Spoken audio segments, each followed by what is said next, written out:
Council is pleased to deliver the 2019-20 financial year budget.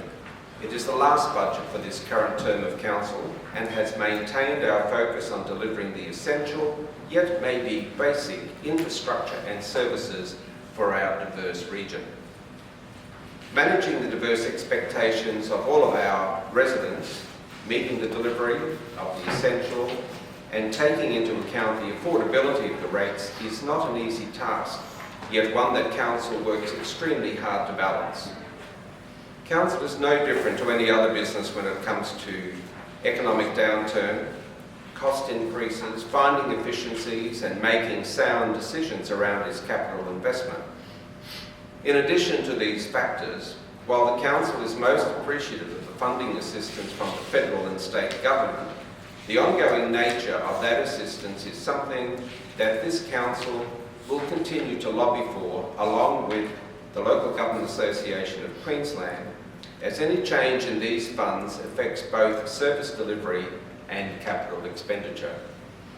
Preparation of the 19-20 budget commenced in late November 2018, and during this time Council held 14 workshops to understand and debate all elements of the budget.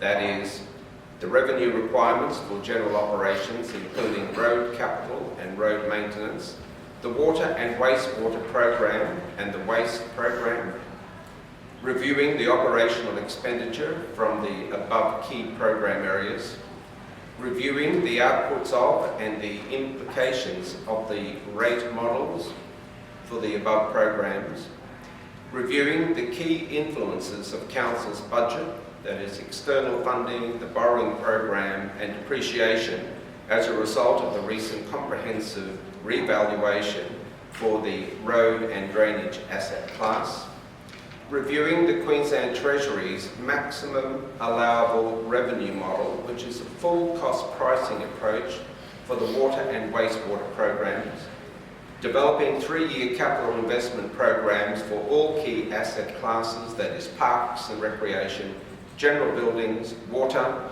wastewater, road and drainage, plant and fleet and information technology, reviewing the effects of the new valuations for the region, and reviewing the differential rating categories in light of the valuation. There was a significant information exchange during this time, and I can assure our ratepayers that no stone was left unturned in terms of understanding the revenue and expenditure requirements for the coming year. The result of all these considerations is a $66 million operational budget and a $20.8 million capital budget, which is achievable and affordable. Council aims to invest in projects and services that are in the best interest for our community and region.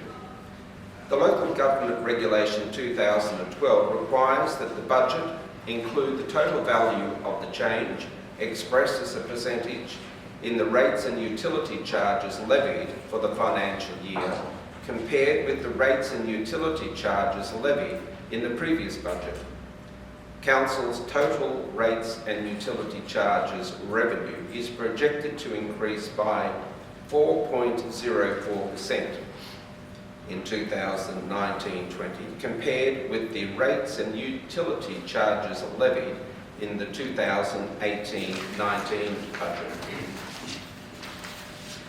The following, however, is a summary of the charges across all rates and charges. The differential general rates has an increase of 1.9%, water access charge an increase of 4%, water consumption charge an increase of 1.5%, sewage charge an increase of 6%, domestic refuse collection an increase of 2.5%, commercial refuse collection 29% increase, and this is to account for the introduction of the state waste levy. The community rescue and evacuation levy, there is no change. The rural fire levy, there is no change. And the waste management levy has a 6% rating increase. In addition to the above charges, Council will be introducing an extractive industry special charge for newly approved extractive industries in the region. Along with this, a review of the differential rates for wind farms has also been undertaken. This increase in the differential general rates will not exactly translate to a 1.9% even across every property. This year, Council received a new valuation for the South Burnett. The recent valuations from the Department of Natural Resources, Mines and Energy has resulted in significant variations in valuations for properties in the Council area. In terms of the rating effect due to the variation, Council fully investigated all options available to smooth this rating effect. The smoothing tools currently utilised by Council and which are utilised to mitigate rating variations are the 3-year valuation averaging and rate capping. 3-year averaging of the valuations facilitates an incremental change in rates for affected properties over the next 3 years. While rate capping limits the annual increase, which might be applied to properties, Council's current cap is set at 30%. Moreover, as mentioned above, Council investigated all options to manage the variations of the recently released unimproved land valuations. The rating effect is better summarised below and does not account for every variation in each differential rating category. While the differential general rate has been set to achieve an extra 1.9% in each differential rating category, the variation of the rate account to individual properties within each differential rating category will differ depending on the individual property's valuation and how it relates to the average valuation for each differential rate category. Council has continued to manage its debt and has not predicted any new borrowings this budget year. However, there are forward borrowing predictions to renew our water and sewage assets over time. During this budget year, Council will complete a full strategic review of these asset classes, which will better inform our forward capital investment and capital funding considerations. As a sustainable management practice, the capital program is largely a renewal program with minor upgrades to our essential assets. More specifically, the project program is 87% renewal with 13% as minor upgrade. A summary of the capital program is as follows. Building assets, 3.478 million. Plant and fleet, 2.745 million. Information technology, $873,000. Road and drainage, $10,646,000. Water supply, $1.82 million. Wastewater, $855,000. And waste, $401,000. The total spend on the region's road network, inclusive of maintenance and state and federal funded projects, is $20,061,000. The spend on road maintenance alone is $6.885 million, up from $6.75 million last year. Exclusive of depreciation, Council has allocated $33 million on operations and maintenance of other essential activities. They are buildings, tourist facilities, visitor information centres, museums and caravan parks, $1.884 million. Pools and halls, $1.134 million. Aerodromes, $236,000. Sport, parks and public conveniences, $3.707 million. NRM, pest management, dips and sale yards, $699,000. Cemeteries, $453,000.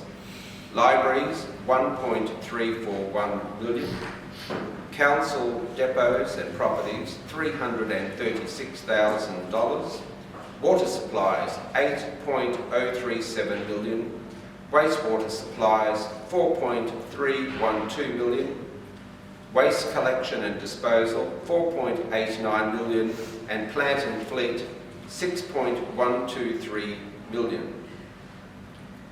Waste management is another area where there is significant change implementation of the state waste levy.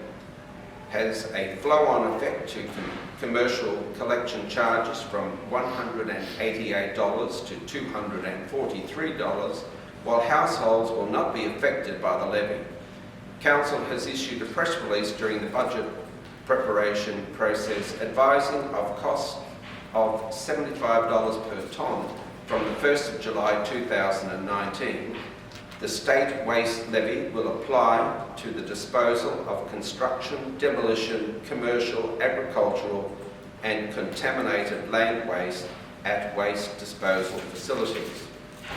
Council has also started to budget for surpluses in its waste management program to start to build funds to provide a major waste facility in about 2028-29 financial year as the current landfill sites reach their end of life. The estimated capital expenditure for that new facility is $7.8 million.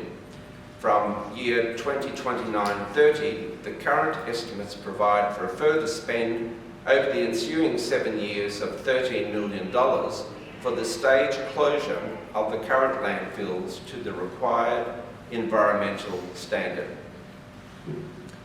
While there is a list of all capital expenditure in the budget document and the projects earmarked for the next 3 financial years, here is a snapshot of some projects showing our commitment to managing assets across the region.